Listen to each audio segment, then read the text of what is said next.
Those nights when we were younger and we would never sleep.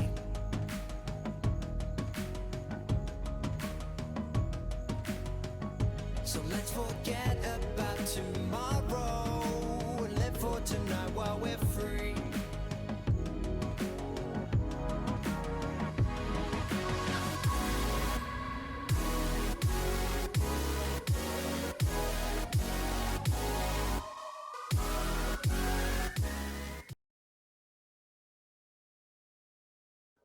Ladies and gentlemen, boys and girls, and all you guys spamming memes in the Twitch chat, this is the moment we've been waiting for. Game number 3 in this best of 3 series. It's Dynamic Strangers back in blue versus YouTubers Are Us over in the red. I'm Captain Flowers here for the play-by-play, joined once again by Fury Golem on the color commentary. Fury, Game number 3. Do or die, right here, right now. Your thoughts? Well, right off, they're like, no, advantage, you can't have Lulu. That's not allowed anymore. That was ridiculous, and Insanity isn't putting up with it anymore. Get rid of that guy. Get the Soraka off the table, fairly typical. Again, the Anivia ban coming out second time in a row from the Strangers, even though they're the ones who played it first game. A little bit unusual, and again, the LeBlanc ban. They don't like either of those mid laners, and they don't want to see them. Nivea, Rek'Sai, LeBlanc, Lulu, Soraka. That Lulu last game played so very well by advantage has been taken off the table. They don't want to deal with that sick 1v2 outplay again. That sort of thing is the kind of thing that haunts you in your memories when you decide, I want to go to bed early tonight, get some extra sleep, and you stay up thinking for too long and not able to actually get any extra sleep at all. That's the kind of stuff that creeps into your brain, that 1v2 outplay right there, wondering, how did I let Lulu kill both of us? How did that happen? How it happened was some crazy mid lane play coming out from advantage. It's an awesome sight to see. I'm looking forward to seeing it again. The Zac that was banned out both games, now picked up by Dynamic Strangers. First pick, get that guy. Now, I'm a little confused about why they're fighting over this guy so hard. Zac is a great champion. He has many, many uses, and one of his many uses is that you can first pick him and then work him into a bunch of different comps without showing too much. There's no real hard counter to the Zac play. However, what you have to understand is Zac is a champion that's relatively easy to play around if you've got good reflexes. If you're on the opponent team and you have ways to get out from under a Zac E, Zac's E is so much of his kit that if he doesn't land it, he's about as useless as a Blitzcrank who can't land his Qs. That ability has to come in, has to be landed, and it's so easy to stop it in a number of different ways. Get out from underneath it, any dash can do that. Or just walk out from underneath it. If it's a long enough slingshot, it takes him longer to land the longer the slingshot goes, and so you can just walk out from underneath. And alternatively, any stun, knock up, anything that stops him mid-flight will stop him from landing and prevent that ability from going through. We are seeing the Olaf again, and the Kench. The Olaf, the Kench, and the Zac. I'm not sure how well this team synergizes, but they've certainly got the memes. Holy hell, that front line. Dynamic Strangers creating more than a brick. This is like a brick wall where each individual brick is also a wall of smaller bricks. These guys are going to be so difficult to get through for YouTubers R Us that I fully expect to see another late game carry come out for Apizan. He has to. And you've got that Kench to gobble up your carry and run away with. So you have to have something there, but they don't have the Lulu this time. So running a really immobile carry like Jinx, so many times that Alistar play from the YouTubers last game would have been the death of Apizan on Jinx if not for Advantage's Lulu bringing so many shields and health bars to that champion. So he needs to pick something a little bit safer this time. Yeah, there is the safety of the Kench, but Kench is only one champion. He can only do so much. He is not the uber peel that is Lulu. So in this particular case, what do you figure Apizan could run that would be a really good hyper carry, but at the same time safe enough to play against this other team? I was actually just about to say Tristana. It's very similar to Jinx. It's incredibly similar to what we saw last game with the pushing power, with the attack speed and long-range scaling, but it has the ability to get out of the way. Ashe, on the other hand, does not have the ability to get away. That's going to be a pick that if locked in, they're going to have to be very careful about, and especially against a Fiora, I really, really, really don't like. I think that if Ashe is ultimately what Apizan locks in, they're going to lose this draft. I'm concerned about that for sure. Do you like the Orianna pickup? She's a great champion to play with an engagey bruisery comp. But the Ashe, oh man, the Ashe. I feel like there's a total lack of safety for Apizan coming in here. He's going to have to do a much better job of playing safe this game than he did last game and not put himself nearly so far forward. Even if he doesn't put himself far forward, even if he's playing very safe, he's playing into an Elise and a Fiora. Fiora is this champion who just 3-shots 80 carries in the late game and has this amazing ability to riposte quick instances of ridiculous CC or damage. Kind of like if a champion had the ability to shoot out a big arrow that would stun you and do damage, it's like she could dodge that. Apizan doesn't have to worry about that because he doesn't have a move like that or anything, but it's something that you would have to consider. And Flex Point is going to be a massive threat towards Apizan and something that the entire team of Dynamic Strangers is going to have to work together to protect him from. Now, one of the things that people underestimate is the ability to double engage. You hit the Ash arrow, the follow-up slingshot from Zac becomes even more powerful because there's just no way he can miss it. And so you get to layer that CC very, very well. I mean, in fact, while Zac's ability is good engage, it's much, much better as secondary engage, coming in off of the top of like a Leona ultimate or an Ashe ultimate or something like that that can lock the enemy down at range. A Morgana binding, any of those things set up a Zac E so very, very well.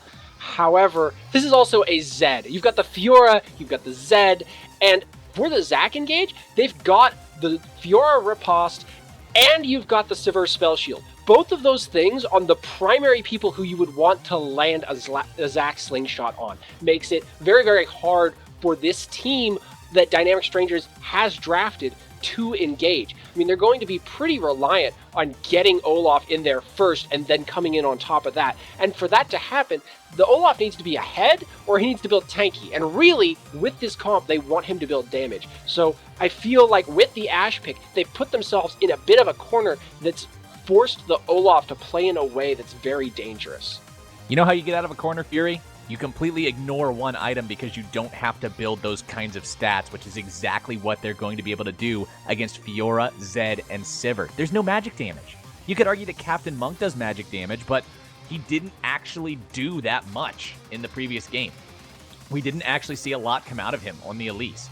So without Elise going full AP burst mode, it's armor. It's armor for days on these big frontliners that love to just become unkillable. Chris Brown, Galzerian, and Joestar are all going to be able to stack that stat and make it so Insanity and Flexpoint and Gordon Ramsay, less or so on Flexpoint. He does have those true damage procs with those vitals, but at the same time, any non-vital hit is just going to be a tickle.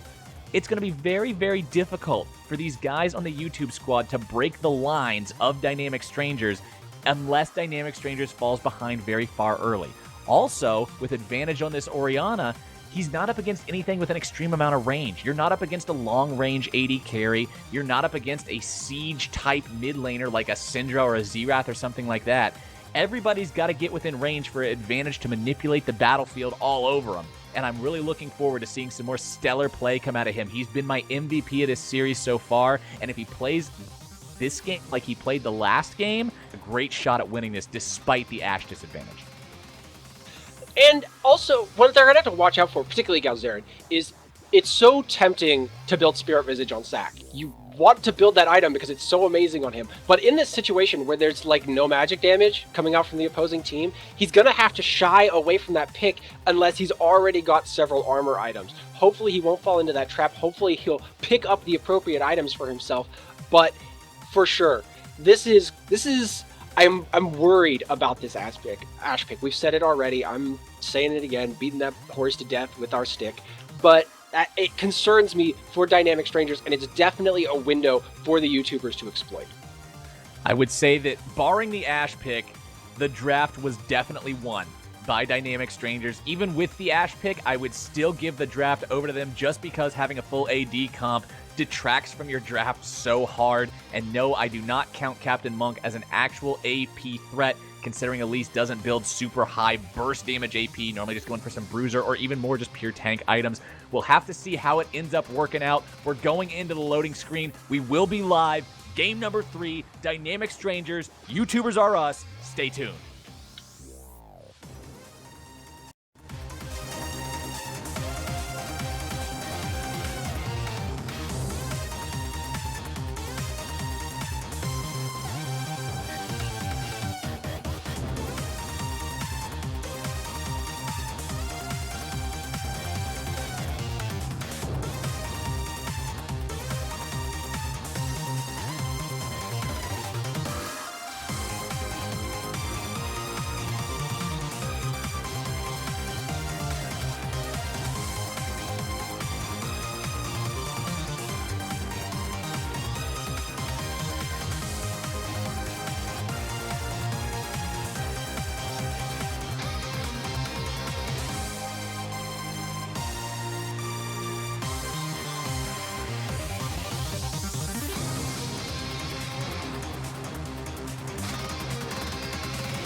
Welcome back, everyone. It's House Party 5v5 Minor League Playoffs. We are in the third and final game of this best of 3 between Dynamic Strangers in the blue and YouTubers Are Us in the red. YouTubers had a strong showing in game number 1 and took home the win. Game number 2, Dynamic Strangers said we might have been down, but we're hella not out. They come back and even it up 1-1. Now this game is going to decide the whole shebang. I'm Captain Flowers here for play-by-play, joined by Fury Golem on color commentary. Fury, how you feeling going into this final game?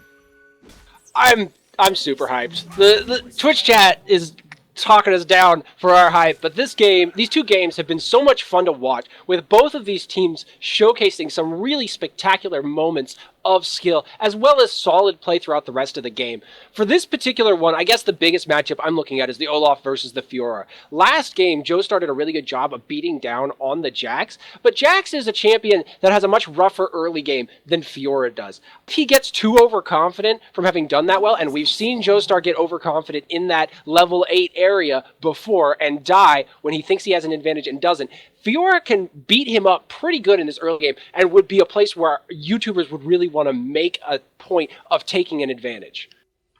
Olaf is a champion who can definitely deal damage to Fiora early on, though. As long as he plays well around the vitals and picks a fight where Fiora has to really misposition herself to be able to proc that first vital, he can definitely out-trade her early on in the game and start to bully her around. The big thing that Joestar has to keep in the back of his mind this entire time is the fact that in these previous matchups, we've seen the top laners go teleport for teleport. Flexpoint brought Ignite this time, and Joestar's got to be very, very aware of that, especially on a champion who relies so much on Vamp in his tradings. And that means there's only one teleport in this game. How far we have come from the teleport meta. This is a very strange place to be. However, if this YouTubers team falls behind, they're going to have a hard time protecting their towers or making surprise ganks without it. That's actually going to be a plus in the favor of Apizan, who chose this relatively unsafe Ashe pick, but is much, much safer when he doesn't have to worry about teleports unevening his lane. All of the teleports are in his favor if Joestar can come down here and make this a 3v2. It's going to be up to him to be able to find those plays as well, because he's always going to have to play around Flexpoint having that Ignite. The difference that Ignite makes is very big in any 1v1 matchup, but like I mentioned earlier, it's that much bigger against a champion like Olaf, or like a Vladimir, or like a Swain, or something that the healing reduction aspect of the spell, which is normally just this side facet, has so much more of an impact. Joestar is not going to be able to stand there and just go auto, auto, auto, auto, auto, and start healing up like crazy, because Flexpoint's going to have that healing gimped through the Ignite. Joestar is going to have to fight around the Ignite well, and make sure that he's always aware of when it's up. I hate playing against Fiora even more than I hate playing against Riven in the top lane. She's such a hard champion to play around. You have to know... She's one of those champions who... Playing against her, you have to know better than if you're actually playing her. Absolutely. You have to be aware of the riposte. You've got to be aware of making sure you're always avoiding those vitals. It's a champion that if you are not knowledgeable... juggling my words there. If you're not knowledgeable about how it works, you're going to have a very uncomfortable time trying to lane against her in any sort of effective manner. So hopefully we're going to see Joestar able to keep up and not let this Fiora get absolutely crazy, because Fiora in the late game is one of the most abhorrent abominations of nature League of Legends has ever spawned. Percent HP true damage that scales up to the 15-16% mark is something that every character in the game has to be deathly afraid of. That is so ridiculous. Like, I don't even know how that gets away with... I mean, there's not even 15-16% health damage in the rest of the game. Like, Warwick's like, oh yeah, my Q's got like 8%. That's pretty huge, right? And then Fiora's like, no. 16%? And it's true damage. That's fair, right? And it's true damage. Of course, of course. Granted, of course, those numbers I'm giving are the extreme end of it. You pretty much have to build pure glass on Fiora, no tank whatsoever, the 7 Bloodthirsters build, you know, the works. But the point is, she does get very high percent HP-based true damage, and against a team that's got a huge front line with Chris Brown, Galzarian, and Joestar, if Fiora gets far ahead, Flexpoint is going to be able to carry this game on his own. Right now, okay, there's the Elise. He wants to get this blue away from Galzarian, but he's not there fast enough. And that's kind of a wasted ward and a wasted time for Captain Monk. He's going to find himself a bit down in CS and advantage. Galzerian going up here, wants to make an issue of this. The lane is pushing in favor towards Flex Point, and Joestar is finding himself pretty low at this point in the fight. Joestar able to find the first blood. A wonderful turnaround on this. Olaf almost keeps himself alive through the Ignite as well. Flex Point Summoner Spell ends up making it a 1-for-1, but well played by Joestar. He made sure he didn't allow Fiora to proc that Vital until much later. Honestly, there might have been a way if he moved slightly differently to be able to position himself against that wall to completely deny it, but all the same, he got the kill first, he gets the first blood, he turns it around, and he shows exactly how Olaf deals with Fiora. You keep the Vital against the wall, and you beat her down. And now he's got Caulfield's Warhammer, which is a very nice item to first pick on their first back with an Olaf. Unfortunately, the Fiora also has a pickaxe. So really, heading into level 6, Fiora's got that level. A lot of trouble bot side, though. Chris Brown Senpai having to eat her to keep her alive, to run away, to get away from the threat that Gordon Ramsay and God Tier Panth are posing.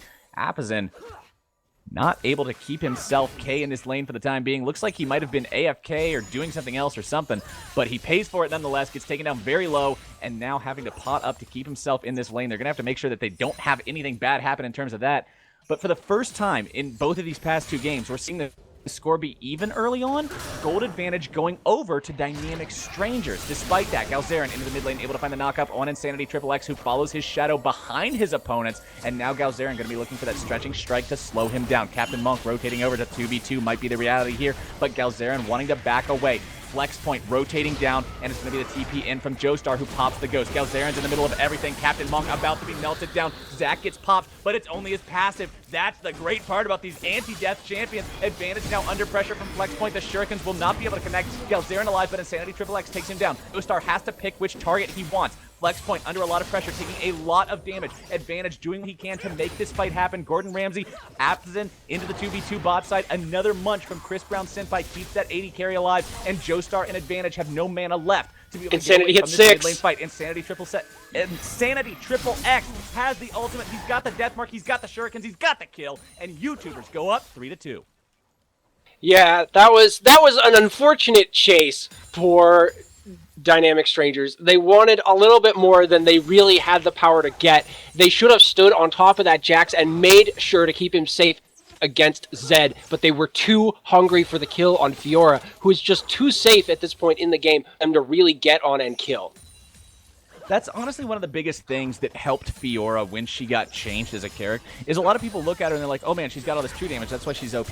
Well, the real reason why Fiora was, or is, as ridiculous as she is because her laning went from one of the most unsafe laning phases in the game. It was literally if the jungler shows up, you die. You had no ability to get out of anything. Your entire trade involved a full commit. And now she has Lunge, which can be used not just as a targeted ability, but to escape. And she also has Riposte, which just can completely negate most of the damage if you time it correctly, and he's able to force Joestar out of lane one more time. Oh, Apazin, eaten by Chris Brown Senpai, but it's not quite. Oh, he flashes out. Ignite comes down, God Tier Panth looking for some damage onto Apazin. Joestar going to die into that top side. One more auto onto Apazin is not required as the Ignite tick takes him down. Galzerian bouncing around on top of Gordon Ramsay, able to find quite a bit of damage, but can he find enough? Stun from that Winter's Bite proc. Galzerian has no passive available. Chris Brown Senpai eating him up, keeping him safe. Captain Monk collapsing now onto Chris Brown, who will pop that thick skin, try to keep himself alive. They aren't able to grab the kill onto Gordon, and now it's going to be YouTubers going up 5-2. They've got a 1,000 gold advantage, and they're making the plays across the map. Just a little bit of overconfidence repeatedly by these teams by this team. Dynamic Strangers, they're playing like they've got more of an advantage than they have, and it's unfortunate that they have taken that attitude. That is the confidence, that is the opposite side of the confidence. They lost one game and then had the confidence to come back and win the second, but they won the second game and their confidence is a little too strong in the third, and they're overextending and getting punished for it. Joestar also not risking the Ignite in the top lane. We saw that the way that he died was Flex Point lunging into him, activating the Tiamat active, and then popping that Ignite and walking away. Joestar was still so far out because in a typical no Ignite top lane matchup, he knew that the damage threshold wasn't high enough for him to actually die there. He discounted the ignite, he didn't count on that extra burst, and it gets Flex Point, his second kill of the game. App is under pressure, one more auto attack, going to be able to stun him up those concussive blows more than enough to give Gordon Ramsay the time to throw that boomerang and grab the 6th kill of the game for his team. These 3 games have been such a matter of one team getting an advantage and using it well, and we're seeing that over and over again here in this game too. The strength of this bot lane with the Braum and the Sever able to capitalize on advantages by chasing people down. You cannot overextend with that unsafe Ashe. She is 0-2 and 0 at this point in the game and 16 CS down against her opponent. A very unfortunate place to be and something that's fairly expected given that champion pick. Yeah, the Ashe, I called it the weak link in the lobby. I'm going to call it the weak link all the way until one of these Nexuses blows. But it's 6-2 now in favor of YouTubers as Joestar's getting to the point now where he can't really deal with Flex Point too well. He's got the Grand Challenge dropped on top of him. The lunge is going to be able to find that kill. And now inside the middle of that heal, Flex Point has no chance of losing to Galzerian. Able to find another lunge, another vital, and Galzerian is forced to run away. This is the difficulty Olaf runs into. He's able to fight Fiora early, but once he falls behind, every time he pops Ragnarok and tries to go that man mode fight, Fiora just pops Grand Challenge, and then he can't keep himself against the wall, and she's able to proc that extra damage and those heals over and over. And here comes Elise. They want advantage, but here's the minion wave. Can they make this happen? Right, comes down exhausted wow. there. They don't even need the ultimate. Monk goes up into the air. The repel keeps him alive, drops the aggro, and Insanity and Monk find the 8th kill of the game. YouTubers up 3K at 11 minutes. The damage is so much. Advantage was so unprepared for that. We talked Advantage up in the first 2 games, but now he's down 0, 2, and 1, and almost 30 CS down on his lane opponent. Zed is generally a good pick into that Orianna, but even so, a very poor situation that Advantage finds himself in. Straight up Maw of Malmortius rush on this Zed as well, making him that much more difficult for Orianna to be able to deal with. Galzerian trying that drive-by smite will not be able to steal it away from Captain Monk, though, who's now able to grab that first objective of the game for his team. It is so funny watching a Zach try to pull that off. It's such a hit-and-miss ability, and it came a little bit close there, but not close enough. App isn't under pressure one more time. It's Bomb able to start the fight. The concussive blows land, but Chris Brown Senpai doing what Tom Kent does, tries to keep his ally safe. The Ignite gets dropped, the arrow gets whiffed, and Apazin gets another death. 0-3-0 on this Ashe. This is snowballing really, really hard in favor of YouTubers. Last game, they put themselves in a bad position in Champion Select, and this game, it looked like they had as well, but despite giving over those really big power picks early on... And it's going to be Flex able to detonate him 100-0. The power of those vitals. You proc one, you pop Grand Challenge, you hit another one, and then you can just dash into that third one really easily. Advantage now, Death Mark, ignited, going down very quickly. Insanity going to be able to take him down with the last tick of that Ignite. 3-0-1 on Zed with Maw of Malmortius and Boots of Swiftness. If you would have built this in Season 5, well, even playing Zed in Season 5, everybody would have been, what the hell are you doing, man? Malmortius into Boots of Swiftness. Never thought I'd see it, but it is doing wonders. When you're that ahead, I mean, the most important thing is being able to get to your enemy and keep up with them. And unless Orianna blows her ult, so her slow is what she has primarily against them. She's got an exhaust, and she's got that ball, able to slow things down. Fortunately, not going to work against Boots of Swiftness. Zed able to stick to her so well. And at this point, I don't think Advantage can even step into lane, really. I mean, he was completely under tower at full health that entire fight, and it didn't matter. Insanity not only killed him, he killed him easily. Yeah, Insanity XXX is just all over this matchup right now. What Advantage did to him last game, he's doing to Advantage this game. He's keeping him so far down, he doesn't really have any way to make a play or do anything. He's effectively out of the game at this point. Zed has Maw and completed Boots, and he's working on his next item. Orianna's got a tier and an armband. The disparity between the gold on these two is ridiculous. It really is. I mean, Orianna's sitting on 3,600 gold. Zed is sitting on 5,500 gold. That's a little bit of a difference. It's 1,900 gold at 10 minutes into the game. You know, whatever. This is pretty even.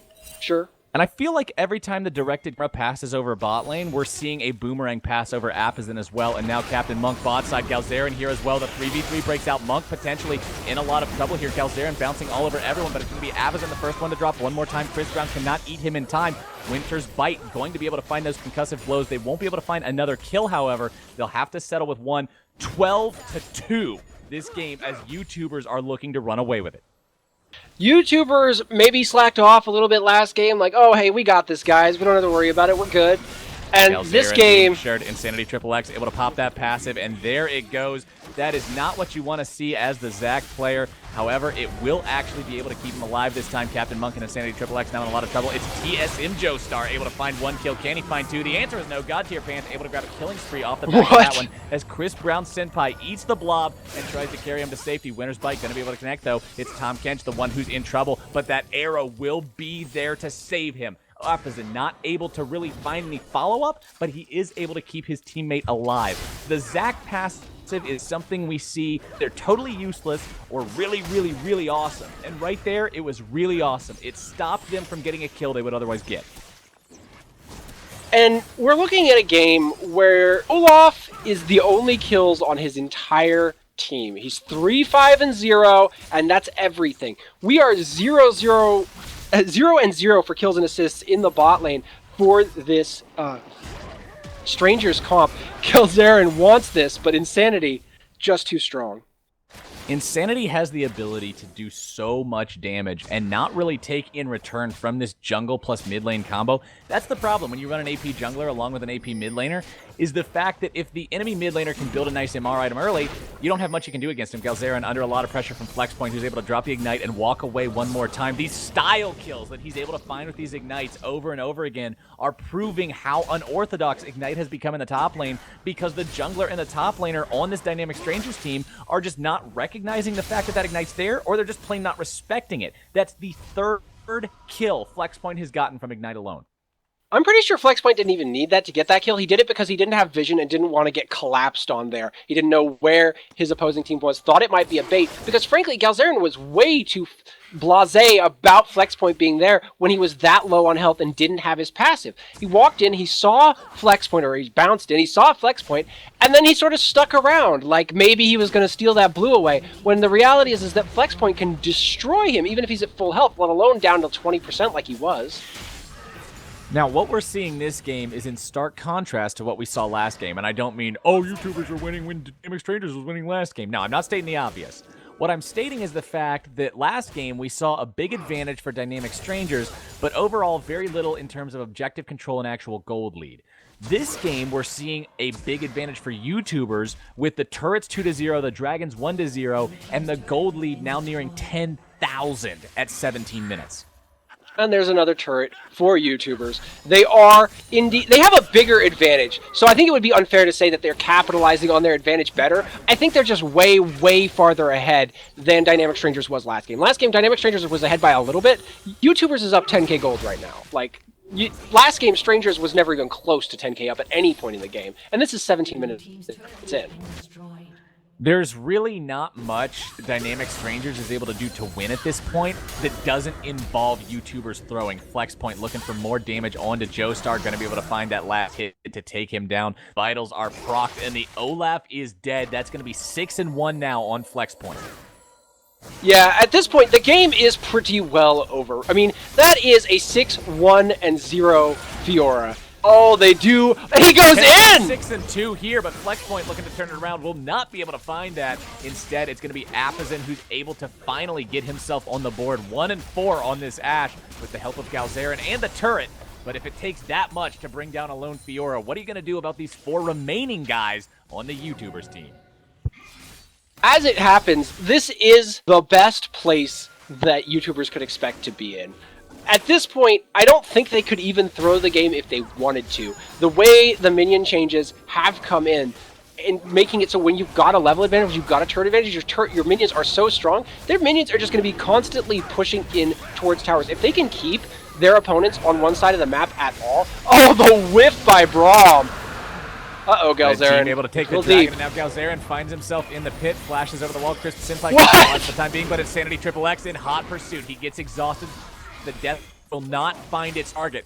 Apison gets himself away, but now the rest of YouTubers looking to maybe collapse onto this if they can find the time and the positioning. Instead, they're going to opt away from that one. Pings are coming down. Captain Monk able to find some damage onto advantage, jumps up into the air, uses that chicken to get himself away. Meanwhile, Gordon Ramsay, God tier Panth in the bot lane, pushing up, looking to take turret number 5. I was talking about YouTubers not being able to throw this even if they tried, and they were trying a bit there. Insanity going way, way deep without his team, but there's nothing Strangers could do about it, and now they're going to lose another tier 2 turret. Or not quite. They might turn back. Galzerin, oh, he gets eaten. The amount of Kinch saves in this game is absolutely ridiculous, but he's not going to be able to save Jost, who dies to another fade-away ignite from Flexpoint. That summoner spell, people are just so unprepared for it now. And not only that, but I mean, Joestar's just so far behind. I mean, props to him for only being 30 CS behind with how many times he's died. But even so, he is... Fiora, any kind of advantage is so nasty. And Fiora against Joestar, I mean, Joestar's ult is very nice for team fights, but in the 1v1, the Olaf ult gives you nothing against Fiora. Also, Flexpoint's Ignite is on a 158-second cooldown compared to the 210 base. Because he's got those cooldown boots, because he's also got the Summoner Spell Mastery, his Ignite is on barely more than a 2.5-minute cooldown. So he's able to drop these all the time, making it so his opponents are constantly under threat from that, and so they're constantly being killed by it. Very, very good use of this Summoner Spell. An Ignite on a Karthus ult cooldown, that's pretty rough. That's even if they weren't already ahead. But seriously, those boots combined with that mastery is something that I don't think we've seen that much so far in the preseason, and something we will see come out as a cheese option for very specific builds in the future. It's so powerful, that 25% reduction to summoner spell cooldowns. Very powerful indeed, and definitely showing its worth here in this game as turret number 5 is going to fall. The YouTubers go up almost 12k. We're 21 minutes into this game, and Dynamic Strangers are struggling to find any sort of straws to grasp onto. When it comes to minion power, your level advantage is multiplied. The formula is more complex than this, but your level advantage is multiplied by your turret advantage in a lane to give you how powerful your minions are, which means that the minion waves for YouTubers right now are so strong up against their opponents that everything is just constantly pushing. They don't even have to be there for it. Flexpoint went out a nice riposte, keeping himself safe from that arrow. Gordon Ramsay going to be able to spell shield that initiation from Galzerin, but now he's forced to flash away to continue to keep himself alive. Joestar running at him like crazy. This worked so well last game, but it's not doing what it needs to do this game as Insanity Triple X finds Apison into the backdrop, able to find that Ignite to grab the kill. Now he's got Deathmark. It's Advantage who's in a lot of trouble, and they're going to be able to find him as well. The Zonius keeps him alive. Zack's about to be popped. A double kill for Flexpoint. 3 down over onto the side of Dynamic Strangers. 5 down now. Clean ace. Dive tower, get clean ace, watch the enemy surrender. That's a devastating win. Devastating for YouTubers. Taking an anticlimactic ending. I don't know about anticlimactic. I mean, YouTubers just showed up in every single lane and stomped their opponents. For sure, it was not as much of a back and forth as we'd come to expect from the previous games, with one team taking advantage and then the other, and forcing the other team to work for their win. This time, YouTubers, once they'd taken their advantage, they just kept taking advantages all the way through the game. There was just nothing to be responded with from the side of Strangers. It was definitely a hell of a well-played game coming out from YouTubers R Us. Great, well-fought series coming out from both of these teams. GG well played to everybody involved. All 10 of y'all should feel good about that one. It was a crazy series to watch. I had a lot of fun casting it, and it's going to be YouTubers R Us who go on further in this tournament setup to see if they can ultimately claim the title of Minor League Champions. Thanks for watching this, you guys. That is going to be it for me and Fury for this evening. However, coming up next, we still have another best of 3 scheduled for everybody. This next one is going to be Ethereum Gaming versus, to be decided, I believe that is Xfire Magenta, since Team Chrono forfeited last week. Somebody needs to update the spreadsheet here on the House Party 5v5 schedule list. This one's going to be casted by the Small Dog and Deck Club Ace, so stick around, watch that one. Hopefully we get some crazy games and outplays from that, just like we got from this. This is House Party 5v5. You have been watching the Minor League playoffs I'm Captain Flowers here for Fury Golem, and we'll catch you guys next time.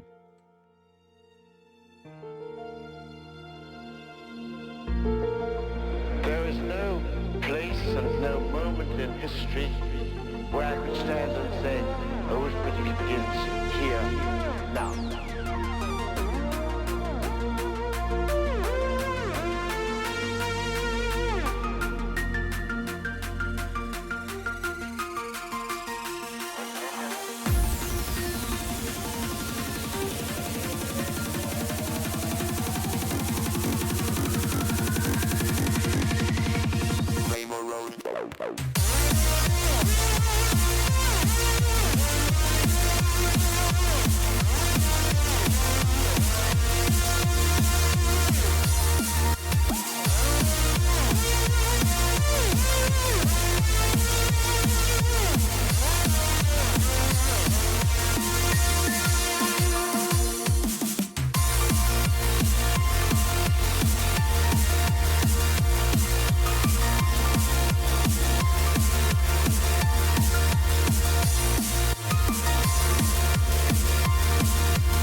you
All right, hello and welcome to the House Party 5v5 Minor League Quarterfinals. Tonight we have a best of 3 between Euphorium Gaming, Xfire Magenta, or Crossfire Magenta rather. I'm the Small Dog, and joining me here at this desk this evening is Declabase. How's it going, man? It's going pretty good, and we are already jumping into this with some quick ban coming out. A very, very quick Rammus ban, actually. Which begs the question, do you think they're going to go for more of a heavy AD comp coming over on this blue side? We do have EPG is going to be on the blue side here, and the Elise and Quinn being knocked out as well. Those are very dangerous picks. Yeah. Thoughts? Quinn, a very strong split pusher right now. Very decent AD carry with the changes to the AD. But Tom Kench banned away as well. One of the safest supports I've ever seen. Definitely needing to get that off the board. One of the like things about said, the Tom Kench, though, is he's super dangerous because he denies so many champions. Like, you can't play assassins against him. Right. You can't play things that have point-and-click CC, because if you CC his AD carry, he doesn't carry, he just eats him. Rammus, a very important ban, one of the tankiest champions out there. Very good on ganks as well. A lot of the times, just those bush wards, when you're sitting in the bot lane, you can't necessarily just ward the tri-bush, because when he gets his boots and his Powerball ranked up, it's too much speed to really see coming. By the time you see him, it's a little bit too late. We see Soraka getting banned away as well. Now, I think, correct me if I'm wrong, but I think that EPG over here actually did not ban a third champion. I don't think that's a glitch in my client. I think they actually didn't ban a third champion. One thing to say, though, that last Soraka ban, assuming that's the last ban we did have, Soraka has been banned out a lot recently. I think she's a little bit less oppressive than she may have been at the beginning of this preseason, but she's still really strong because of the nerfs to the healing debuff from Grievous Wounds. It used to reduce healing by a large chunk for everybody. Now it only reduces self-healing. So Soraka and Sona and Nami are really, really good. Yes, another support that I haven't seen a lot of, but I also think is very strong, is Alistar, which we do see the lock-in, going to be the Rek'Sai. However, I think Alistar could be a fairly strong pick. He provides a lot of CC as well as a good amount of healing and a massive tank. Ooh, but Braum as well. Yeah, the thing about the Braum pick here is that it doesn't really show much, and we've seen him a lot today. We've seen him a lot recently. And I think we're going to keep seeing him in this AD carry, AD-centric meta that we're starting to develop here. Very safe. Exactly. And the Taric pick, and I'm actually very excited that Taric is becoming relevant again, particularly because he does have a rework that'll be coming up after the Poppy rework that's on the way. Yeah. So, but right now, he much like Rammus, becomes basically unkillable to an AD team comp. Yeah, and definitely helping the AD carry stay alive, as well as all the other members of the team, if he's in range of them, providing so much armor. But Braum kind of does a similar thing with his shield. In addition to the armor, he gives magic resist as well. But I would actually rate Braum slightly ahead of Taric in the AD carry meta, just because he provides so much safety and backup for those supports, or for the AD carries rather, that they don't really have. But Thresh might be a little bit more on their agenda here. A very aggressive, good initiator. Well, there goes my my thoughts on the full AD comp being thrown out. It's okay. Because I like the Taric. I was like, oh yeah, they're gonna pick Taric, and then they're gonna play like an AD mid laner, and then play a bunch. No, never mind. They just didn't want to see Rammus. Oh well, that's okay, I guess. Now we have to wait and see what's XFGM gonna do with this, because right now their team comp doesn't actually say anything, because I've seen people play Gragas mid again recently. He still is playable top lane, although not as much recently, and he's still a jungler. Braum is a support who fits into a lot of different team comps, so you're not really telling anything by picking a Braum support really early. Yeah. It's not like, oh, I picked like Sona or Morgana, so we're gonna be really aggressive. Ooh, the Lulu Lucian lock. Yeah, that's a lot of safety for Lucian there. If he's able to get some kills and some damage, he's going to be pretty safe in these team fights. I mean, he already has a lot of mobility in his E, the additional movement speed that Lulu can provide, as well as, you know, all the resistance and health that they can give him, as we see Fiora and Tristana getting locked in. I really like the Fiora pick here. He's sniped that Fiora pick. He went straight forward as soon as he had the pick open, and I have to agree. I really like the Aurelia pick. Now, the question is whether or not they're going to respond by picking something for that top lane, because the thing about Fiora is she's strong if she gets ahead. She gets behind, she can't really do much, and oh no. Yeah, that'll shut her down. Oh no. Hello, Hecarim. So that's going to be a little bit more annoying, and unfortunately, as a viewer, you can't really afford to take teleport in a situation like this. So he's got to take Ignite, because if he loses his lane, teleport's not going to help him anyway. Yeah, I don't know. Fozzie might have been in a little bit of a tight position there. I mean, being second to last pick, obviously they did a great job of saving that Hecarim, or, you know, top lane for the last pick there, but I think Fiora will still do very well. I mean, the percent health damage with the extra damage or the extra health that Lulu is going to be providing, as well as how tanky this team is going to be for Crossfires. I think it's a really good pick. Yeah, the thing I have with Crossfire's team comp is that they're really tanky, like you said. They're kind of a mid-game terror because all of them have these power spikes that will be kind of lined up. Once Lucian gets a little bit of crit, plus having the Essence Reaver that he works really well with, that'll be dangerous. Once you see a little bit of AP coming in on Lulu, she does a lot of damage and also has a lot of utility with the Wild Growth. And of course, if Hecarim gets ahead or even goes even, once he goes back to base and his teleport is up, always have to be afraid that he's going to teleport gank you, because if he gets on you, you're not getting away from him.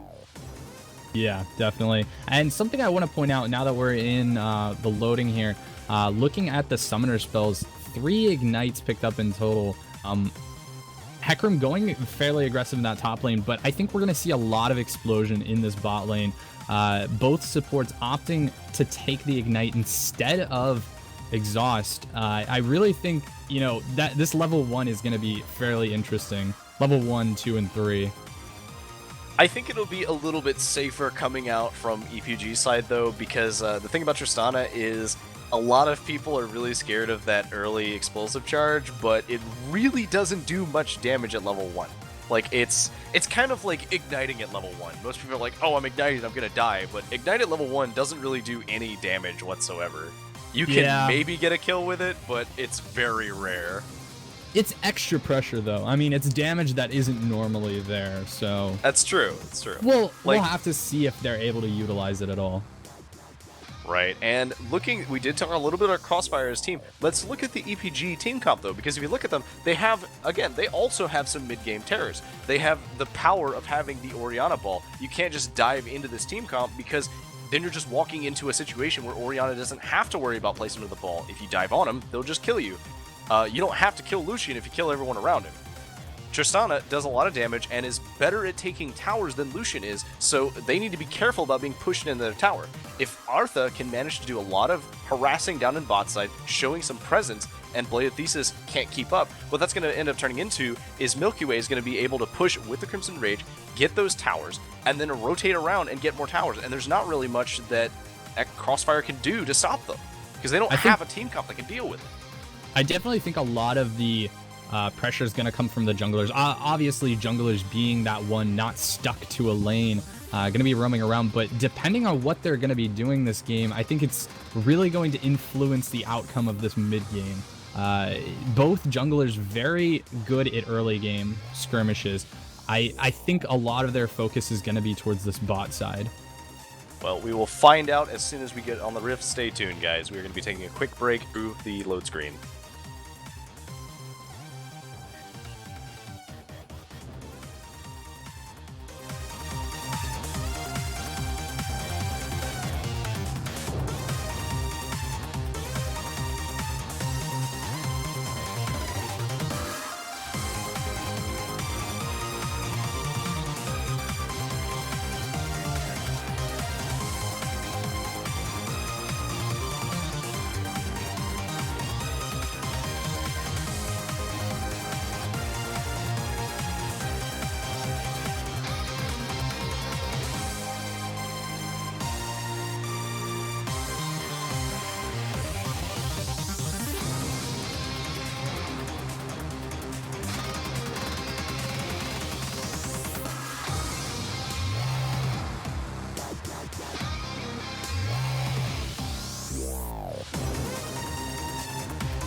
Good evening, ladies and gentlemen, and welcome back to House Party 5v5. We are in the second set of games today for the Minor League Quarterfinals, and we are already rolling into this one. We had some very interesting team comp picks, a lot of contested bans, things coming out, bans we didn't expect, and we'll see how this game is going to roll out. I am, of course, on color tonight. My name is Deck Club Ace. Joining me on play-by-play tonight is the Small Dog. How you doing, man?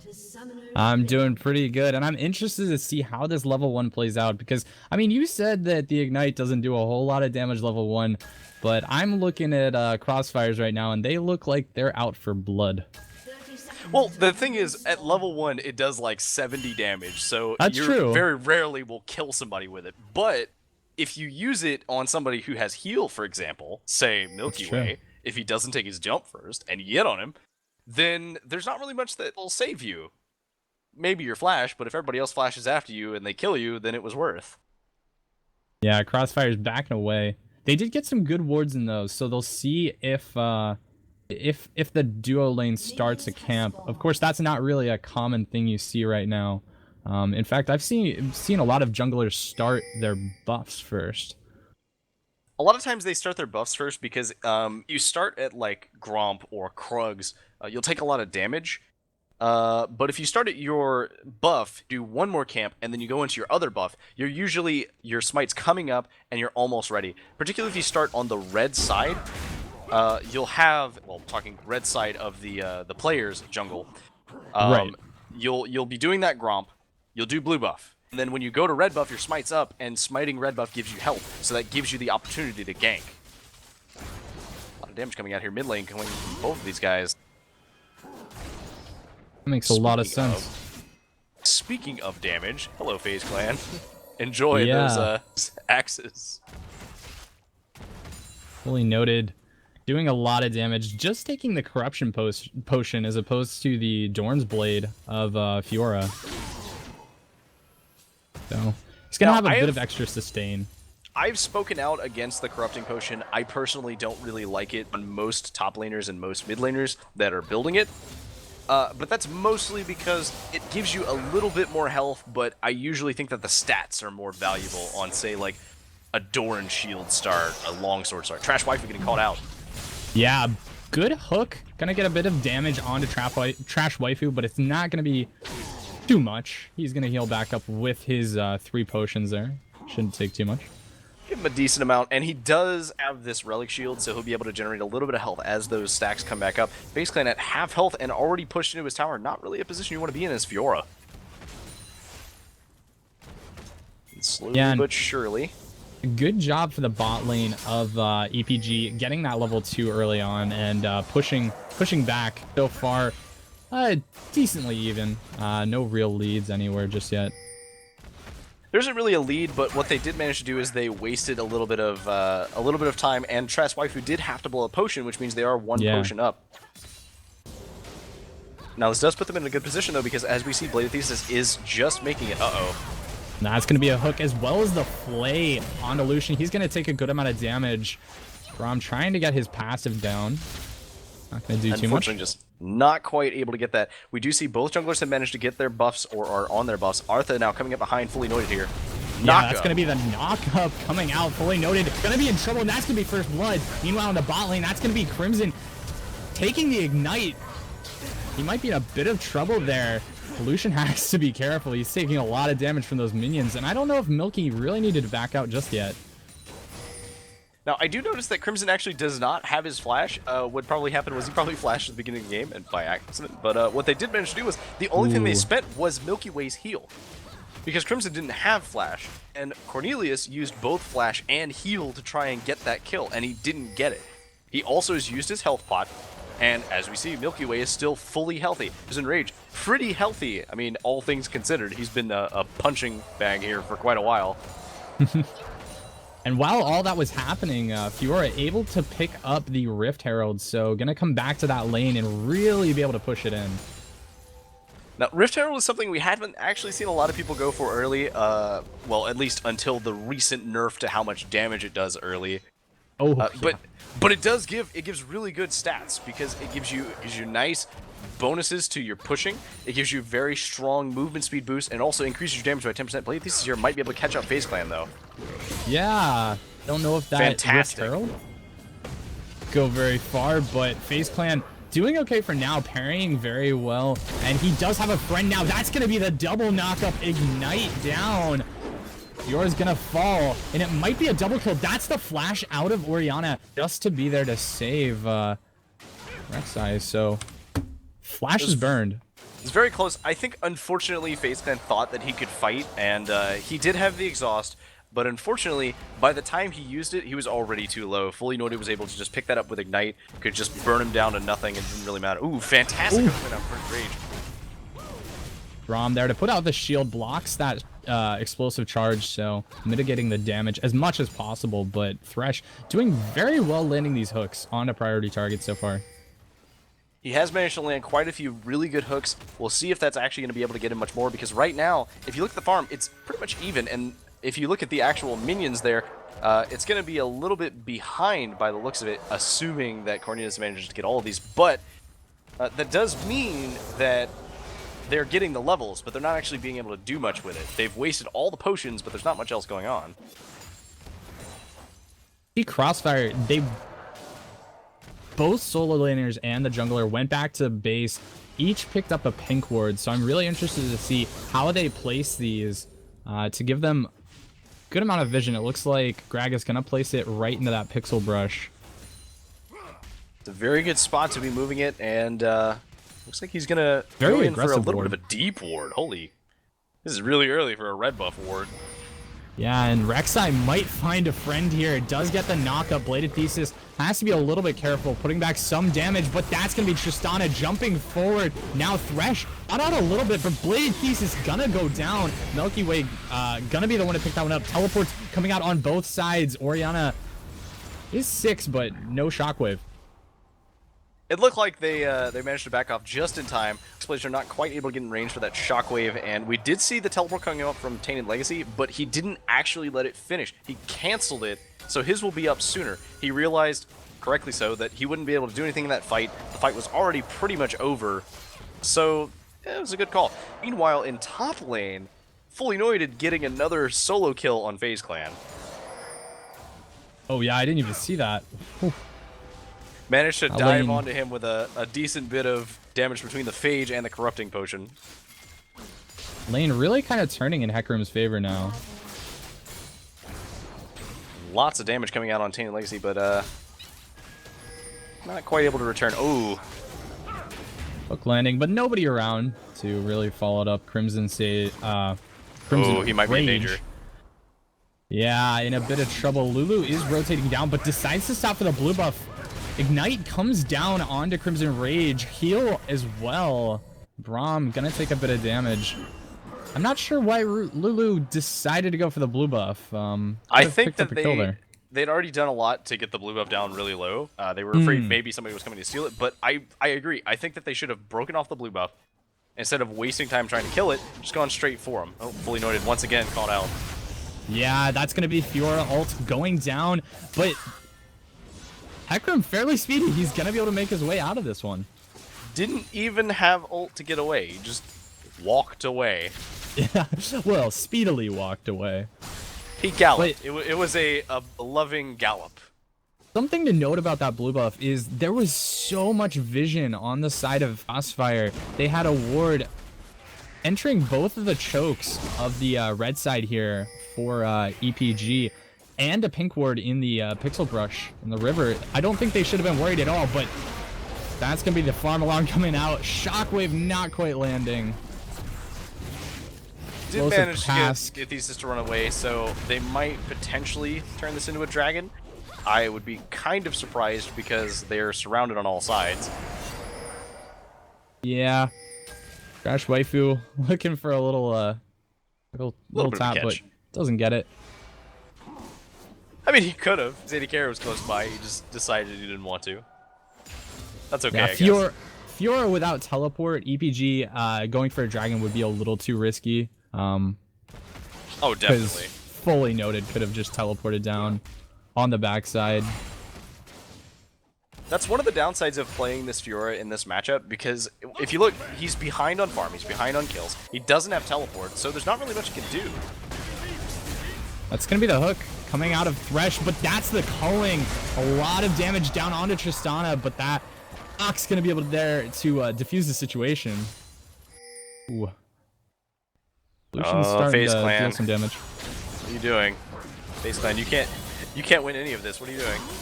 Yeah, he's gonna parry, but that's gonna be the onslaught of shadows as well as the ignite. Actually trading the kill, not going down. FaZe Clan. Wow. I stand corrected. Turns out if Fully Anointed doesn't pin his butt against the wall, you can proc that mark and kill him. Rek'Sai, meanwhile, coming down towards this bot side, gonna get locked up by Brahms. Massive flash comes out of Lucian, keeping him safe, but that's gonna be the blast back from Tristana. Not getting either kill there, and all three members actually go very low in this bot side.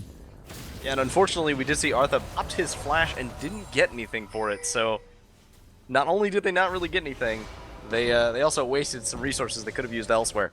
FaZe Clan did manage to get a kill there, but he only managed to just catch up and farm.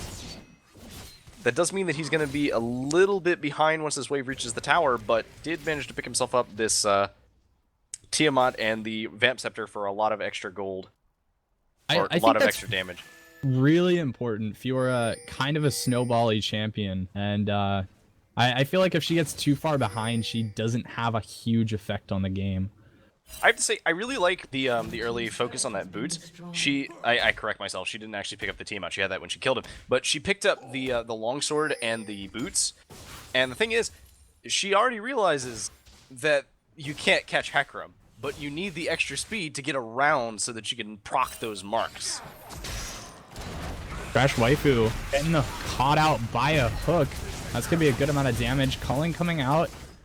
Not going to do too much. No. It does a little bit of damage to Crimson Raid, but not too much. Yeah, Trash Waifu needs to be a little more careful trying to get those wards on the chokes. Actually using all of his wards here. I would actually much prefer seeing that ward a little closer to the tribe, but meanwhile top lane, that's going to be the ult out of Fiora and Hecarim, keeping him safe, but that might be tainted going down here. Ooh, Shockwave very already close. used. Saved by the wild growth health. Now they both use theirs. Oh, Blade of Thesis is here.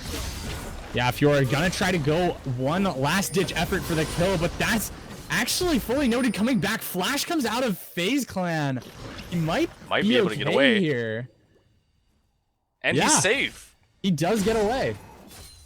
Wow, Flash? That was a very good flash. And they did manage to get Dragon off this too. And Bladed Thesis had his flash. He could have gone for that, but deciding not to be greedy and not getting a kill top lane and losing Dragon. That's a big win for EPG. You know, I almost think that that Crossfire is being too safe with their summoners, but EPG is being the opposite. They're just using them constantly. Yeah. So it's like, oh man, you know, I could use my flash here, but I don't really want it to be used for just this one kill. Oh, but they're getting Dragon. And they knew that they were getting Dragon, because they have a ward over there. Yeah. And there's not a tower to get or anything. Actually, that's a good question. That's a good question. Why didn't Blade of Thesis continue? I honestly don't know. I noticed he had flash, but he just decided not to go for it. Maybe the parry is what he was worried about. However, parry a decently long cooldown. As we see Rek'Sai looking towards his bot side, Lucian might be in a bit of trouble. That's going to be the heal coming out as well as the Glacial Fissure. Hook goes wide, but Lucian does end up falling. Trash Waifu now left, flashes, but does not make it away. That's going to be 2 kills for EPG. Talk about value, managing to finally get paid for that that gank that he's been doing here. Lots of damage coming out in the trades, but FaZe Clan is falling behind in that trade simply because Fully Noted has realized I probably shouldn't press my E. Yeah, fully noted. Looking for another fight. Exhaust does go down, and Fiora might actually have this one again. Ignite, not quite enough damage, and that's going to be another kill picked up. 3, 2, and 0. I like to think that this is judgment for starting with the corrupting potion instead of starting with some stats. because Yeah. the sustain and the bonus damage it gets from that dot just isn't enough anymore. And you have to remember, when he presses Q, the dot is half as effective as it normally is because the Q is an AoE. Right. So while he's spinning around, rampaging, doing all kinds of damage, it's actually weaker than if he just auto attacked him. Ooh, Lulu taking a bit of damage. We did see she picked up the Rod of Ages, so trying to stack up and gain a little bit of extra health. But, ooh, that's going to be the shockwave out of Orianna. Wild Growth to keep Lulu alive. Painted running away. I don't know if I would call that worth. I think that the shockwave is more valuable than the I would growth. agree. And I guess maybe cooldowns. Oh, Carmelo. Nice flash. Ooh, yes, good flash. It was an interesting flash. He still got hit by the damage from Hecarim, but he got pushed the other way. Similar to like Alistar Headbutt, if you flash it at just the right time, it'll still go off and push you just in a completely different direction. And just clearing out some vision here. I'm not sure why. I mean, I guess they're wanting to maybe dive this tower, but Fully Anointed realizing now that probably shouldn't really stay top lane anymore. His tower's gone. He's already taken the other tower, so why not? Let's go somewhere else. What's Fiora gonna do? Stop me? Yeah, and I think this is actually a good call by Crossfire, getting a lot of vision in that jungle, being able to pick up this bot turret, and Lulu might actually be able to defend this fairly effectively. As I say that, she takes pretty much half her health. That's true, and we do see right now FaZe Clan is roaming up to go get that red buff, realizing that there are 4 members of Crossfire bot lane. And Martha getting hit by Trash Waifu here, having to tunnel away, just easily safe. No problem. It looks like the 5-man Goon Squad has roamed to mid lane to get this turret. It's only got a third of its health bar left, so there's not really much they can do to stop it. I really want to see what Crossfires does, because I keep mentioning this vision, but they've used so many resources on this bot side. I want to see what their plan is to play around that. Well, you say that, but like they've had this vision for a good chunk of the game, and they haven't actually used it for anything. That's true. Like, Artha has managed to come down and get summoners and kill Cornelius, and get a kill on Trash Waifu. They managed to get the tower bot lane, and this is all while they're losing in the vision game in bot side. Bladed Thesis in a bit of trouble. That's going to be a Glacial Fissure on the backside with Onslaught of Shadows. Milky Way needs to be a little bit careful, but he does end up getting the kill. Only one going down. Hook. Oh, so close so many times. More Not quite importantly, landing. the downside to that dive was since the rest of his team didn't commit to it, Fully Anointed ended up just feeding the entirety of EPG a decent heal from the Fiora ult that went off. So Milky Way was almost dead, but now he's at half health. Hook lands onto Lulu. Outgrowth pops, keeping Lulu alive, but Red Buff not quite enough to take him down. You get really close though. A kill and a turret picked up. And potentially Rift Herald? They could do it. I believe in them, but I don't think they want to do it. I think they're gonna play the safe bet. Just go clear some waves out, push things up, get some stuff, and then go buy with all that gold they just got. Now, I do want to take a brief look at these items, though, because if you see, right now, Fiora has a Ravenous Hydra and is building that Caulfield's Hammer into the Black Cleaver.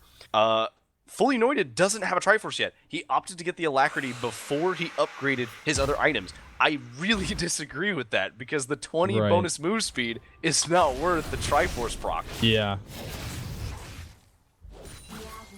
Something interesting that I see out of Crossfire is they by far have bought so many more pink wards. As we see Rek'Sai going aggressive, Crimson Rage not landing the hook. Ooh, going over Rek'Sai. Did force the smite out of Rek'Sai. They wanted to give it to Oxblazer, but unfortunately. But Crossfire by far more pink wards, but they haven't been placing the vision where they need it. They've tunneled so much vision into that red side jungle of EPG, but didn't benefit from it much at all. I'd say they got a bot turret and a slight push on the mid lane, but I don't really feel like it was that worth. However, on the other side, EPG really kind of placing the wards where they need them in these chokes here. Now, I would like to point out, though, you do mention the wards and the vision game, and until just now, where Cornelius swapped out his trinket as well for the Farsight Totem upgrade, it's very interesting because if you look on EPG, ooh, Arthur getting called out here by a lot of damage. Yeah, Arthur gonna get stunned up. Culling coming through. Onslaught of Shadows as well, but fully noted. Gonna take so much damage here. Wild Growth pop just to keep him alive, but that's a 3-man Shockwave. Gonna be one picked up. Another one for gonna be Rek'Sai. And that's just gonna be the ace. Fazak Clan going crazy in that fight. So I gotta give props to I gotta give some props here to FaZe Clan. That was a fantastic Fiora dive, because if you actually notice what ended up happening, he put his ult, and normally you'd question this because like he threw his ult on Cornelius, who was all the way ahead of him, but he ended up going straight for the Trash Waifu. So he dives in, or sorry, not Trash Waifu, he went for Tainted Legacy. So he dives in, gets the Q proc to be able to get a little bit more speed boost because of the Phage. Very, very awkward. Yeah. And, uh-oh, goodbye. Fully noted coming through, but he's gonna get slowed down. Like you were saying, though. Anyway, like I was saying, so he used his ultimate on a target who was further away from him, but because he was able to reset the cooldown, he got close enough to proc his ultimate, which let him heal to turn around and get another kill.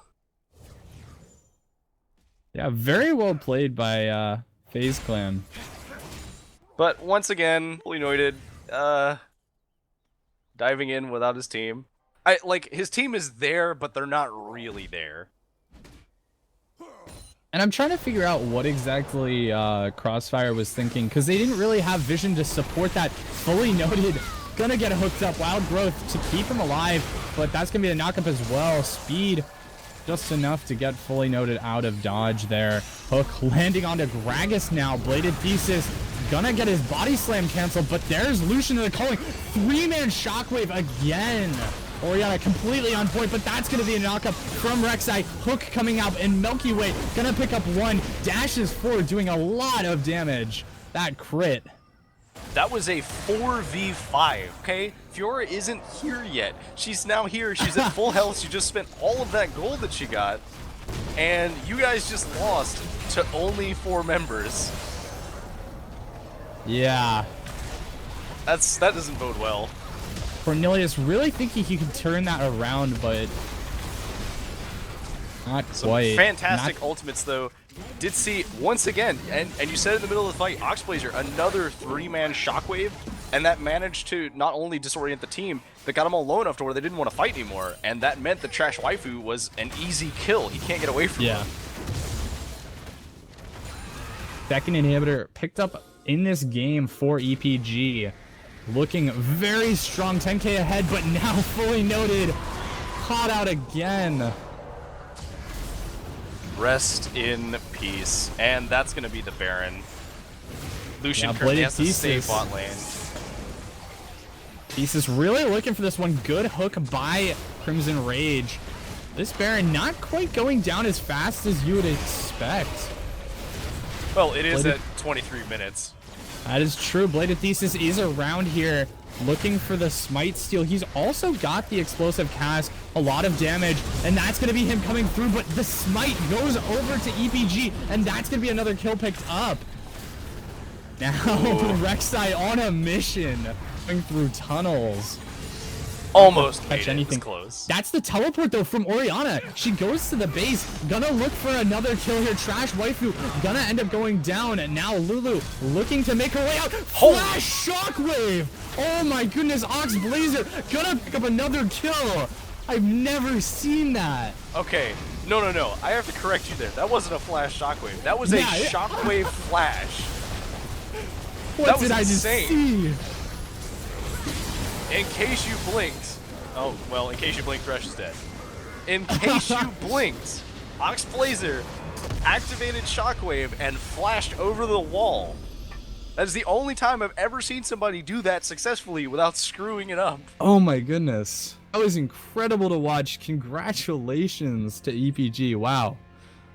All right, well, game 2 will be coming up here soon, and that was a crazy game. Looked like it was kind of even for a while there, but then EPG just kind of snowballs it ahead. Fiora was behind, but got some kills and just destroyed Hecarim.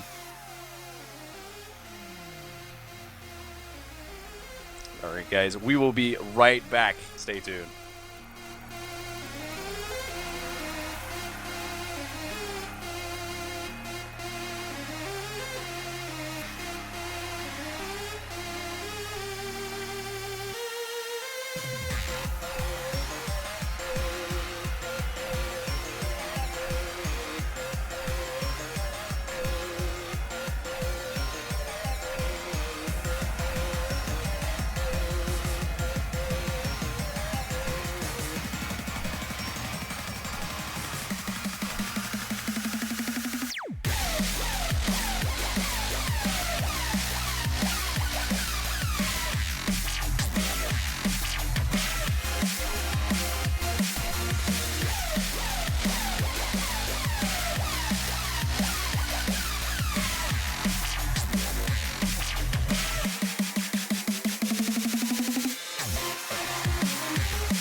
Ronin. Welcome back, everyone. I am the Small Dog, and rejoining me here is Clubase as we get back into our best of 3 series between Euphorium Gaming and Crossfire Magenta. I really hope I'm saying that right. I keep forgetting. Euphorium. It's okay. It's okay. It's weird because like when I heard somebody tell it to me, they were like, "Oh yeah, it's Euphorium Gaming." I'm like, but it doesn't even look like Euphorium. Yeah. Why would you say that? And yes, it is Euphorium Gaming. You're right. And they just came off of quite a win, so I think they'll forgive us for saying their name wrong. Because Yeah, I am a talk I'm about carrying some little- like crazy Fiora, crazy Oriana plays. It is so crazy. I'm a little lost for words here as to what I just witnessed, but we do see bans coming out for XF here. Gonna ban away the Rek'Sai as well as the Thresh. I think it's probably needed for this game. You know, it's reasonable, yeah. I also would either expect a Fiora ban or a really early Fiora pick. I don't expect them to let Fiora go over to the other side this time. If they do, question is, does FaZe Clan have something to play against it? Yeah. One thing, though, to note is Rek'Sai getting banned away. However, Elise is left up. I mean, what do you really value more, the Elise or the Rek'Sai? I honestly... I think they're about the same. I would give it a little more to the Elise. I think it depends on the kind of team comp that you want to play, though. Oh, That's the true. Kindred ban. Now there's something I haven't seen in a while. Locking in the Elise. I like to think that if they're gonna take Fiora here, that they gave the Elise over really early, just because they're like, oh, you could have it. We'll just use our first pick for 2 value champions for us. You see the Elise in hovered here. Yeah, the Fiora's up, so FaZe Clan can pick that up if he wants to. I don't know if he wants to pick it up this early, though, because it can still be counterpicked if you know what you're doing. And yes, Fiora does have some counters, whether or not you believe me. Yeah, and FaZe It Clan... might be hard to believe, but she does have counters. FaZe Clan getting last pick this time, so I think they're probably just going to wait it out and let him decide what he wants to play in that top lane. As we see the Nautilus and Tristana getting locked in, I really like the Nautilus pick right now. A lot of the mobile carries, he's very good at locking down those mobile carries, what I'm trying to say. Let me tell you about my love for Nautilus, because I loved him as a jungler, and then he became a support, and I was like, a support that I really love to play. And then they came out with Tom Kench, and they were like, you must want to play support. Have some more supports that you love to play. So Nautilus is fantastic, because he's one of those champions who, like, be really defensive with him. You could say, oh, you know, if you jump on my carry, I'll just peel you off of him. Alternatively, much like a Thresh, be super aggressive and just throw your hooks constantly and make them rue the day that they fooled with the anchor. I definitely like that about Nautilus. I mean, one thing about Thresh is you can play him more utility-based, but you lose out so much by not using his initiation skills. And, of course, missing the initiation skills, a lot of value lost. But Nautilus, a lot of other abilities other than just those initiation skills. He's got, like you said, a lot of tankiness. And then once he hits 6, that point and click, just AoE CC is so huge, especially with Milky Way picking Vayne. It's really going to help lock her down.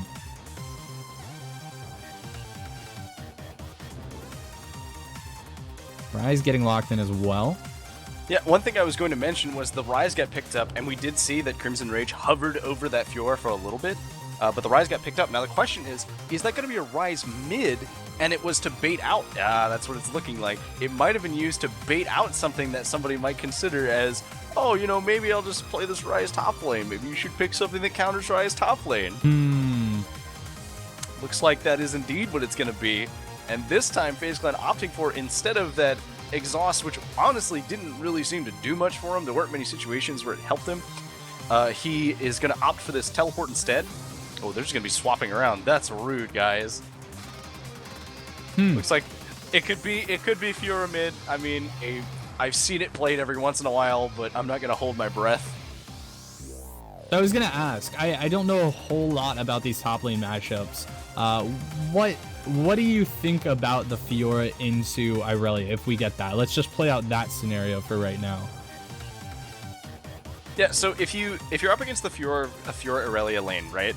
So the thing about the Fiora Irelia lane is if Irelia tries to go in and Fiora has more health, he tries to stun her, she has a long animation, relatively speaking, long. And they did do the last second swap. He so true. True enough, he maybe eat my words. He took the exhaust anyway. I hate you, Faceland.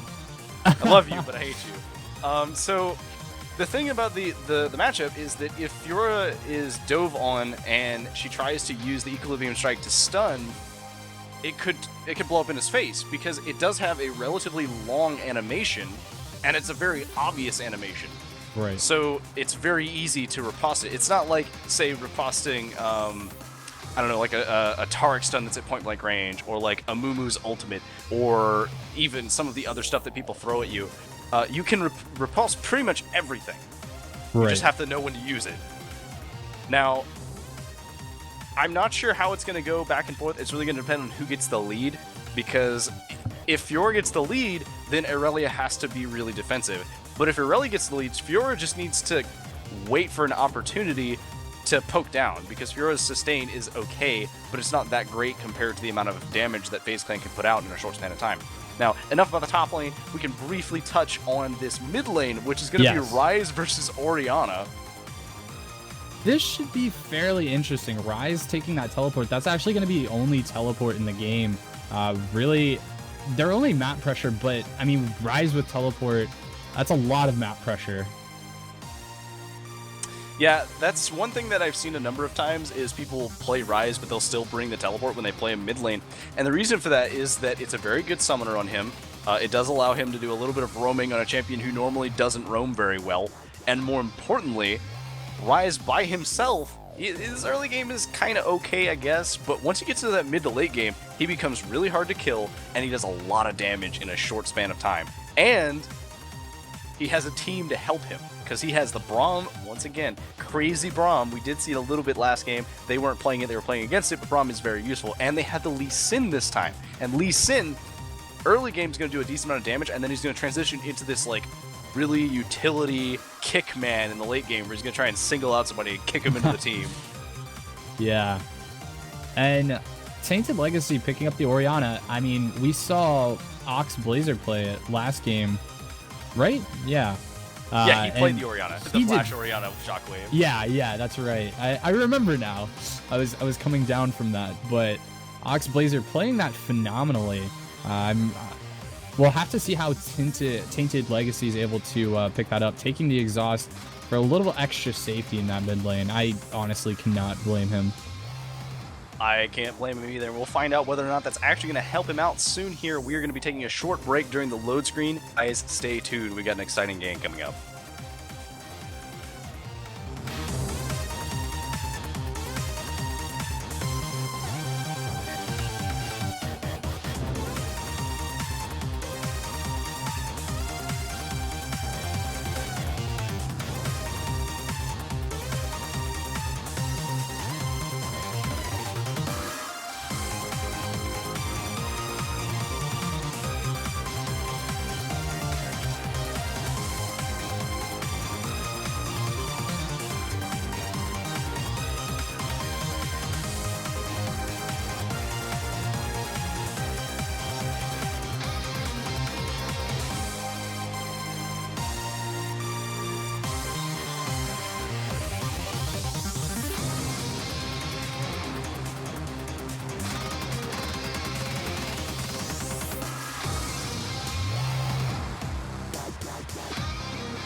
Welcome back, ladies and gentlemen. Good evening, and welcome to the Summoner's Rift once again. Here we are, and we have on the blue side here, Crossfire Gaming. On the red side, once again, is Euphorium Gaming, and they just came off of quite a win. They've got a pretty strong team comp here, and once again, they've got FaceClan on that Fiora. Let's see what he can do with that, see if we can pull some more magic. And I am, of course, Declabase, doing your color for you this evening, and joining me tonight is the Small Dog on Play-by-Play. How are you doing this evening? I'm doing very well. I'm very anxious to see how this series turns out.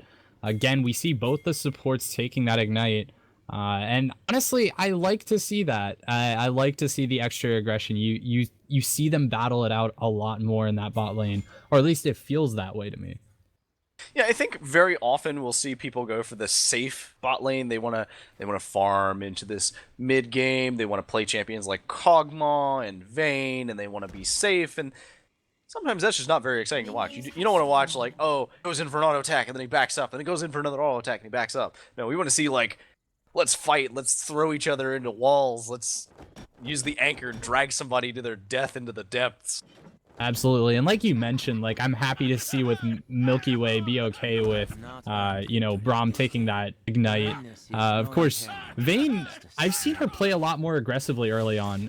Recently, in the past, it was just like every time I'd solo queue with a Vayne, it'd feel like, you know, they just not want to do anything. They'd be like constantly pinging me to be careful because they want to farm until late game. Right, and I think that's kind of just how Vayne has developed, because if you think about it, back in like Season 3, Season 4, when you did see a Vayne every once in a while, if you played against something that was like tanky or something, the reason that she would be so farm-oriented was you wanted to be able to get that really, really early damage out. You needed to be able to get those items, because if you didn't have them, you literally couldn't do anything. Some crazy trade coming out of FaceClan. One thing that you'll see a lot of Fiora players do actually is if they don't need to get a CS and the Duelist Smart goes on the wrong side, they'll just back out of vision range and then come back to reset the position of the mark. Ah, that's very If you've interesting. ever seen them doing that, that's why they do it. Huh. Pretty much just farming across the board. If you look in the top side, there's quite a lead right now in terms of CS. I know that like an 8 CS lead doesn't seem like much, but that's an 8 CS lead this early in the game. You've missed an entire wave of CS. Yeah, she does have a few extra minions that she's gonna be able to pick up, but even so, missing out a little bit. It's okay. And bot side, both of them hitting. Oh, unfortunately missed. Basically getting called out here. Crimson I think Rage, he's got out. gonna say it was calculated. Oh man, Flash in it that was spam. it's funny because FaceClan gets caught out and he's just like, I'm just gonna dash away. There's not really much you can do to stop me. Ooh. A little bit of damage string out going on the mid side, and we do see the junglers kind of butting heads for a little bit there in that mid side river. Tainted Legacy trading back fairly well in that mid lane. Of course, Oxblazer gonna be scaling up as we see Bladed Thesis gonna be in a bit of trouble. Repel comes out, but there's nowhere to go. Gonna have to repel back down as Flash comes out. Bladed Thesis will be okay. A little stutter step there. It's okay, Blade Thesis managing to get that flash off. Unfortunate that he had to use it, but hey, it's better than dying this early on, because if you die to Absolutely. Fiora this early, that's gonna seal the game for Aurelia. There's not really much that she can do at that point.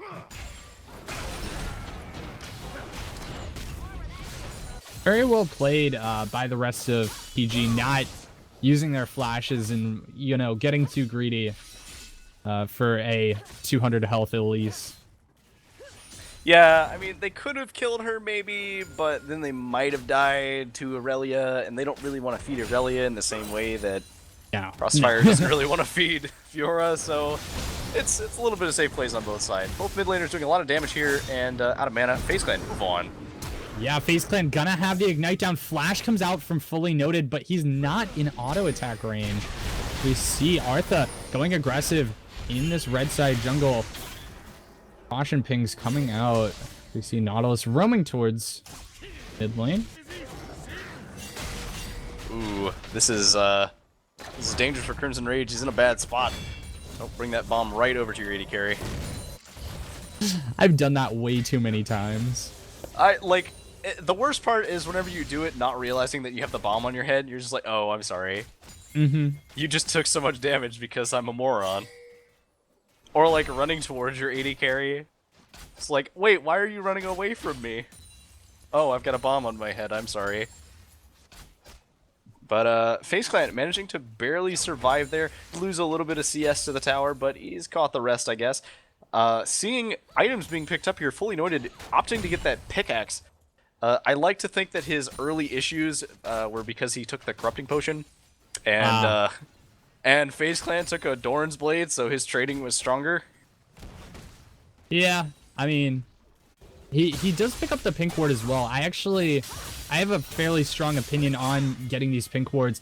You would probably want to place that before you actually get to lane, because after you come to lane with a pink ward in your inventory, as soon as the laner sees that, or literally anybody on the map sees that missing from your inventory, they know it's been placed. But that's going to be the cocoon landing onto Crimson Rage. He's going to be able to jump back, get himself to safety. Very nice Did cocoon. take a lot of damage, though. Didn't have to use Flash, though. Good on him. Fully noted, did manage to beat FaZe Clan to level 6. A lot of that is because... Oh, very nice. Yeah, FaZe Clan taking quite a bit of damage. Fully noted, looking towards just picking up that farm. We see Artha making his way up here. FaZe Clan not quite going to be level 6 yet. He's still got quite a ways to go. He's needed at least the rest of this wave to go off. That's what FaZe happens Clan whenever really trying to bait this one. Or does not have Ignite back, or I'm sorry, Irelia does not have Ignite back up. As FaZe Clan does go in, there is Artha getting the slowdown, but Sonic Wave not going to land. He's just trying to get to level 6. FaZe Clan just wants to... Alright, looks like they're just going to clear out this ward here. And, well, Fully Noted does not have teleport at all, so looks like there's just going to be a whole lot of damage going on. Uh-oh. Ult out of Ox Blazer, but that's going to be the exhaust. Stop him dead in his tracks. You know, I like that he used the exhaust, but at the same time, I think that it was a little bit... It was either too early or too late, because at that point, Oxblazer didn't have any more of his combo available, and at the same time, he also had already used spells, so you were negating damage. Like, you didn't actually negate anything. Throughout the whole series, I mean, Tainted Legacy has had his struggles in this mid lane. Oxblazer really just out farming and out bullying him. I mean, even on this champion that's more oriented towards the mid and late game, he's still able to bully Orianna out. Of course, Orianna not necessarily the best early game champion herself. Okay, I have to, being the critical person I am, I have to say, Tainted Legacy, you have misplayed horribly. You bought a tier in a situation where you would have been better suited buying a Grail.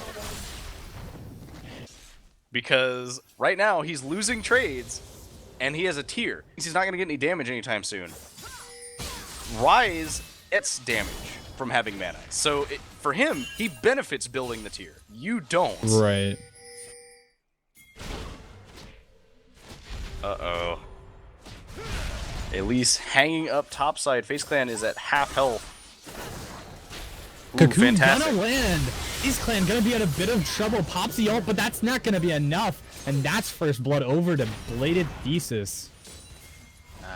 It was unfortunate. Like, I knew what was gonna happen. Is it was like, oh no, and then he didn't use exhaust, and he should have used exhaust, but he probably didn't know which target to use it on.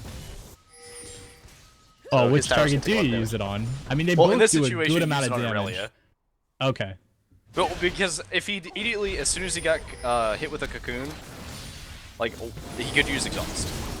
Ooh, Tainted Legacy gonna pop the shockwave, locking up Oxblazer, but he's gonna pick up a kill, trying to get away now. Bladed Thesis gonna get snared.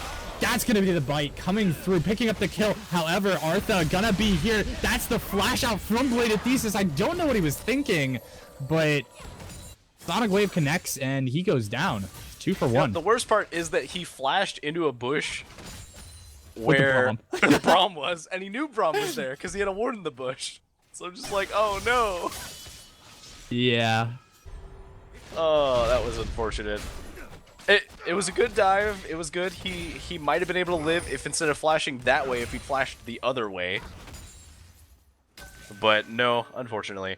But seeing I items think being- he flashed before the second proc. As we see, though, the ult from Lee Sin, as well as the Condemn Ignite coming down, and Milky Way gonna pick up that kill. Oh man, trying to get that